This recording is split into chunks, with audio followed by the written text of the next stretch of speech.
नमस्कार, आप exam tour देख रहे हैं। बिहार सरकार के द्वारा जो ओबीसी आरक्षण बढ़ाया गया था, अन्य पिछड़ा वर्ग के और एससी एसटी सबका आरक्षण बढ़ाया गया था, पटना हाई कोर्ट के द्वारा बहुत बड़ा उस पर झटका लगा है। वह वर्ग बहुत उत्साहित थे और नीतीश कुमार के प्रति उनका जो संवेदनशीलता था वह बढ़ गया था। आप चुनाव में देखे होइएगा। और इन सभी पहलू पर क्या इस पर कुछ आगे अपडेट आ सकता है? क्या फिर से सरकार कुछ कदम उठा सकती है? पटना हाई कोर्ट के सुप्रसिद्ध वकील और कानून के सबसे अच्छे विशेषज्ञ मेरे साथ शिवनंदन भारती सर हैं, इनसे जानेंगे। सर, आपका स्वागत है एग्जाम। जी, बहुत बहुत शुक्रिया आपका। सर, आज बहुत बड़ा झटका लगा। कुछ जैसे ओबीसी वर्ग हो गया, एससी एसटी वर्ग हो गया, बिहार सरकार के द्वारा जो जातीय जनगणना कराया गया था और उसके बाद इन लोगों का आरक्षण जो बढ़ाया गया था, ये लोग इस उम्मीद में थे कि हम लोगों की सहभागिता जो होगी बढ़ेगी, लेकिन पटना हाई कोर्ट इस पर आदेश दे दिया कि नहीं है। ये देखिए, जो आज जो माननीय उच्च न्यायालय का जो डिसीजन आया, ये उस टाइम में भी मुझे लगा था कि जिस टाइम में आरक्षण की कोई भी चीज का लगातार आप देखते होंगे कि नीतीश जी का जो भी डिसीजन रहा वो हमेशा उसको हाई कोर्ट में चैलेंज किया गया और कमोबेश उनको हर चीजों में जो है सो कुछ न कुछ सामना करना पड़ा। जैसे आप देखेंगे शराबबंदी का कानून आया, उस कानून को भी एक बार निरस्त कर दिया गया था, फिर उसके बाद संशोधन करके उसको लाया गया। इसमें भी जल्दबाजी में और लाया गया था, बहुत चीजों को एक्सरसाइज नहीं की गई थी। हालांकि अभी जो आप देखे होंगे कि इन्होंने जातीय जनगणना कराया और जातीय जनगणना का ये असर हुआ कि इस बार जो मुख्य विपक्षी पार्टियां हैं वो उन्होंने अपने एजेंडा में इसको शामिल किया था कि हम जातिगत जनगणना करेंगे और जातिगत जनगणना के बाद इसका यदि आपने करा लिया तो फिर फायदा क्या था? फायदा इन्होंने कहा जिसकी जितनी भागीदारी है उसकी उतनी हम माने हिस्सेदारी देंगे। अब हिस्सेदारी का मान लीजिए कि ओबीसी और अन्य जो वर्ग के लोग हैं 90% है, तो उन्होंने कहा कि 90% में आरक्षण दूंगा। और ये आरक्षण का मुद्दा आज का बात नहीं, ये बहुत जब भी हुआ है ये विवादों में रहा है, ये इसका इतिहास रहा है। तो जब कभी भी लेजिस्लेचर जो है, जो सरकार है, एग्जीक्यूटिव है, ये अपने वोट को इकट्ठा करने के लिए जाति और आरक्षण का इस्तेमाल हमेशा से किया जा रहा है और इसका लाभ डायरेक्ट इस इलेक्शन में आपको देखे होंगे कि बीजेपी गठबंधन और नीतीश कुमार को इसमें भी बहुत बड़ा चीज लोगों को लाभ मिला। और ये जो बिहार में पूरी उत्तर प्रदेश में देखे होंगे कि बीजेपी की बहुत करारा हार हुई, जबकि वो अयोध्या मंदिर वही थी। आपने देखा इधर बंगाल में भी बहुत लोग दावा ठोक रहे थे, लेकिन बिहार में आखिर क्या ऐसी बातें हुई कि बीजेपी और जदयू का गठबंधन जो था, एनडीए को ज्यादा सीटें मिली। तो ये जो जनगणना और रिजर्वेशन की बात जो इन्होंने किया था नीतीश गवर्नमेंट ने, उस पर ये लोगों को ट्रस्ट आया कि नहीं, ये काम की बात करते हैं, मुद्दे की बात करते हैं। और आरक्षण एक ऐसा सुलगता हुआ चीज है जो इस पर ये आ गया, तो हिडन फॉर्म में इनको बहुत लाभ मिला था। और ये बीजेपी और एनडीए, मेरा अपना ये व्यक्तिगत मानना है कि इसमें इनको मिला।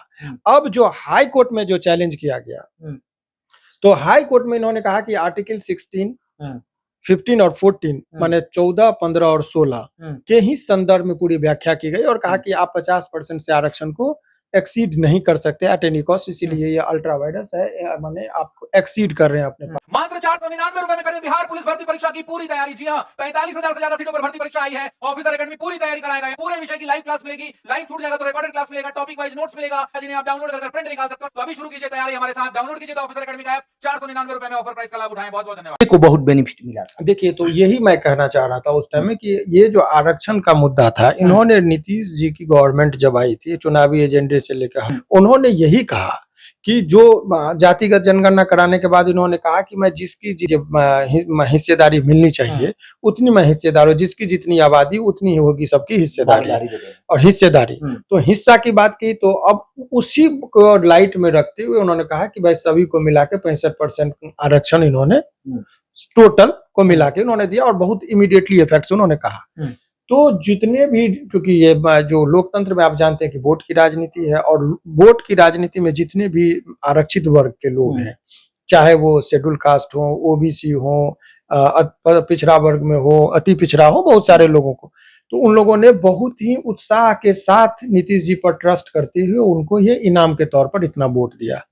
और इधर विपक्ष के तरफ से जब, हालांकि मैं कोर्ट के संदर्भ में बात करूंगा, इसके मायने बहुत सारे हो सकते हैं, तो अभी माननीय उच्च न्यायालय ने जो आज फैसला सुना, उन्होंने कहा कि नहीं, आप 50 आरक्षण दीजिए, 50 पर इंदिरा सहनी का बहुत पुराना केस है, उसमें उन्होंने कहा था कि 50 आरक्षण दीजिए लेकिन 50% से ज्यादा नहीं दीजिए। विवाद में ये इंदिरा सहनी का केस के बाद एक बार और तब मामला उठा जब इसको एक्सीड करते हुए 50% को और 10% आरक्षण सवर्णों को दी गई, तो इसको भी चैलेंज किया। तो वहां पर कुछ सुप्रीम कोर्ट और हाई कोर्ट में बहुत सारे जिक्र हुआ, उन्होंने कहा कि नहीं, आप उसको आप बढ़ा सकते हैं, कोई प्रॉब्लम नहीं है।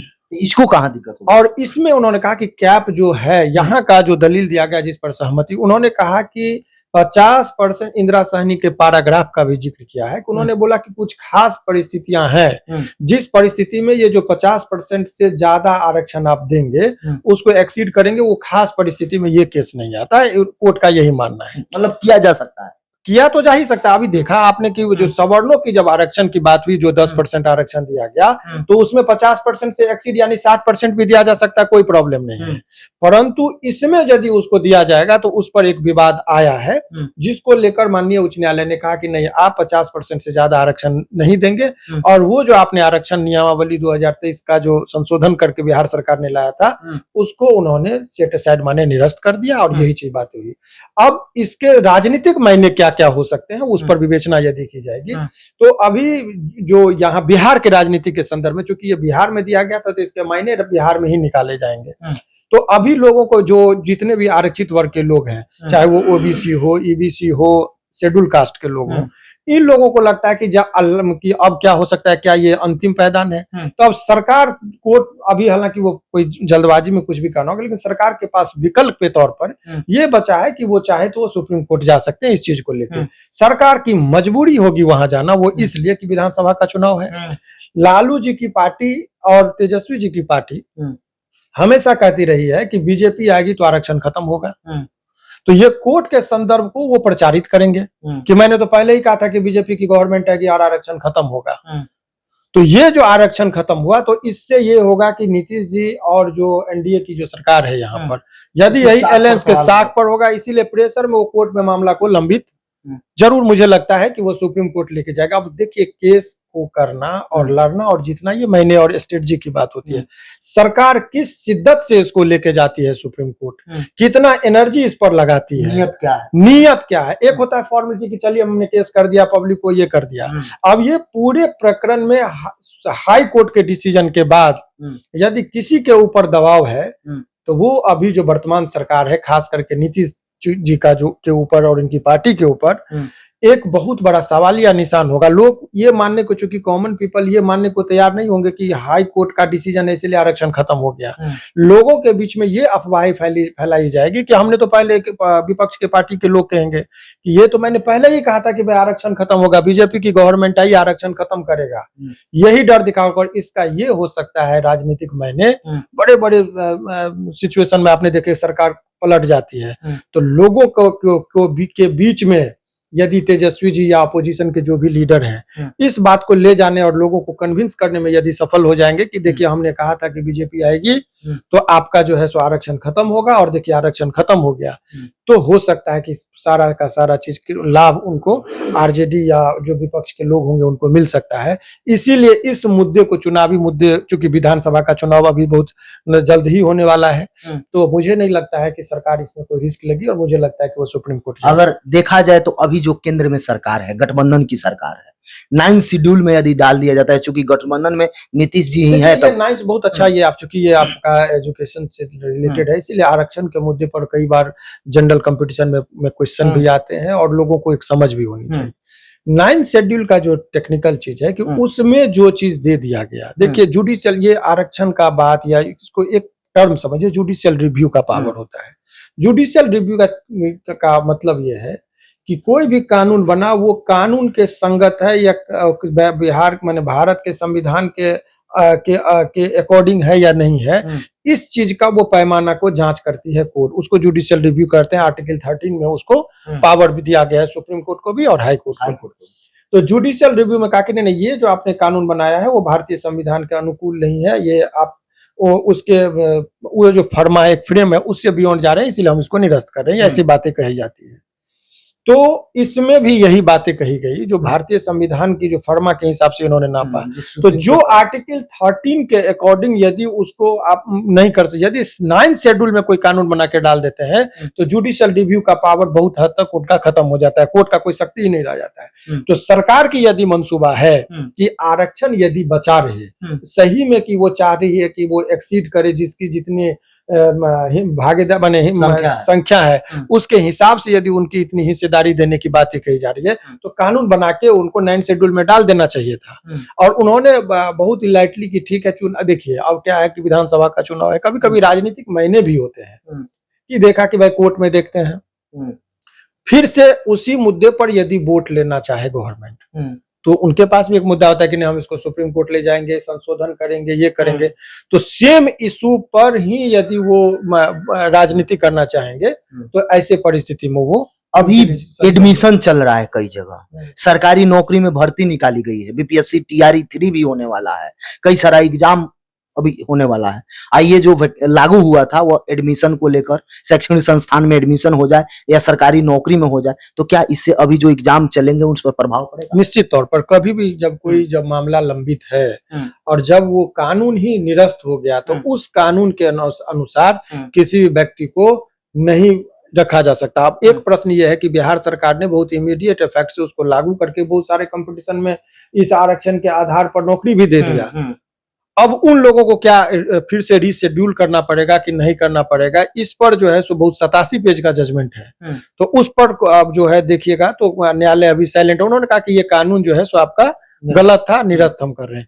अब उस कानून का लाभ देकर यदि इतना बीच में किसी को नौकरी दे दिया तो अब सरकार उस पर अपना सोचेगी कि उन लोगों के बारे में क्या होगा, तो वो अपना एक नोटिफिकेशन निकाल के क्लियरिफिकेशन देगी। ओवरऑल ये समझिए कि अभी बिहार में जो आरक्षण की सीमा को बढ़ाकर 65% किया गया था, इसके पीछे सरकार का लॉजिक ये था कि हम जातिगत जनगणना कराया। तो जातिगत जनगणना का माने जाति आधारित गणना कहा कि जाति के आधार पर हम गणना कर रहे हैं ताकि किस व्यक्ति का क्या प्रतिनिधित्व है उस चीज को हम लोग देख सकते हैं। ऐसे परिस्थिति में सारे चीजों को हम लोग उसको देख सकते हैं और एनालिसिस कर सकते हैं। नीतीश जी का यही तर्क था।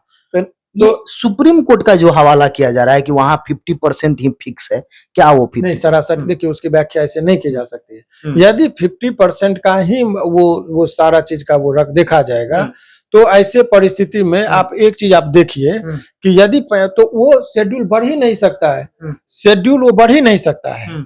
शेड्यूल आप तो कैसे वो आप देखे होंगे कि 10% आरक्षण जो दिया गया अलग से सवर्णों को वो क्यों कैसे मिला, तो वो बढ़ाया जा सकता है। वही इंदिरा साहनी के केस में कहा गया कि विशेष परिस्थिति, और वो विशेष परिस्थिति क्या है, वो discretionary power of the court है कि वो तय करेगी कि क्या ये विशेष परिस्थिति आया कि नहीं, या पूरी तरीके से वो जो जज साहब बैठते हैं उनको तय करना है कि इस पर ये है कि नहीं, वो discretionary power of the court दिया है। मतलब अभी जो एग्जाम चल रहा है उसमें लागू हो जाएगा अगर नहीं कुछ होता है? अभी जो वर्तमान में एग्जाम जिस वैकेंसी को उस पर वो खतरा मंडरा रहा है, क्योंकि वो जिसकी नियुक्ति नहीं हुई है, जिसकी ज्वाइनिंग नहीं है, जिसका रिजल्ट नहीं दिया है, तो उसमें जरूर उन लोगों को ये आरक्षण का लाभ नहीं मिलेगा। इसका ये समझिए कि जो भी आरक्षित वर्ग के लोग हैं, चाहे वो ओबीसी हो, चाहे वो शेड्यूल कास्ट ओबीसी हो, उन लोगों को इससे डायरेक्ट घाटा हुआ है। ये चीज सत्य है, उसको मानना पड़ेगा कि इस माने जो एक उम्मीद जो सरकार से लगा के बैठी थी उन लोगों ने, और तगड़ा झटका लगा है। और इसके पीछे जिम्मेदारी की बात कही जाएगी। तो जब कभी भी आप कोई कानून लाते हैं तो उसको बहुत सोच समझकर एक लीगल एक्सपर्ट से पूछकर कमिटी बनाकर तब आप लाएंगे, क्योंकि ये तो स्वाभाविक सा बात है कि यदि कोई कानून बनेगा जिससे आरक्षण से संबंधित मुद्दा होगा, चैलेंज होगा। आप देखिए जाति आधारित गणना को भी चैलेंज किया गया था, स्टे किया गया था, तो उस टाइम में तो उन्होंने अपना ये कर दिया, बाद में फिर जैसे करते ऐसे करके। तो इस मुद्दे पर भी अब सरकार, मुझे कहीं कोई दोहराई नहीं लग रही, सरकार की मजबूरी होगी कि वो सुप्रीम कोर्ट जाए। तब तक क्या इस सब एग्जाम में विलम्ब हो सकता है क्या? अब वो सरकार के ऊपर निर्भर करता है कि सरकार क्या करेगी। सरकार के पास ये जो ऑनरेबल हाई कोर्ट का जो डिसीजन आया है, इसमें वो सरकार के पास विकल्प होता है कि वो सुप्रीम कोर्ट भी जा सकते हैं। अब वो सरकार को देखना है कि वो जाना है कि नहीं करना है। जो भी देख रहे हैं, यदि आप खास करके इसमें देखिए विपक्ष को एक बहुत बड़ा मुद्दा मिलेगा कि उन्होंने जो कहा था कि बीजेपी गवर्नमेंट या एनडीए की गवर्नमेंट आएगी, आरक्षण खत्म कर दिया जाएगा, इस बात को ये बहुत भजाएंगे, इसको ये कोर्ट के बात को गौन करके। तो ऐसे और विधानसभा का चुनाव है, तो मुझे लगता है कि जरूर कुछ नहीं, या तो संविधान में संशोधन करके वो 9th शेड्यूल में डाल दे, क्योंकि केंद्र में भी उनकी गवर्नमेंट है, यदि वो मनसूबा के साथ चाहते हैं कि ये कानून, तो ये पहल हो सकती है। बहुत बहुत धन्यवाद। शुक्रिया।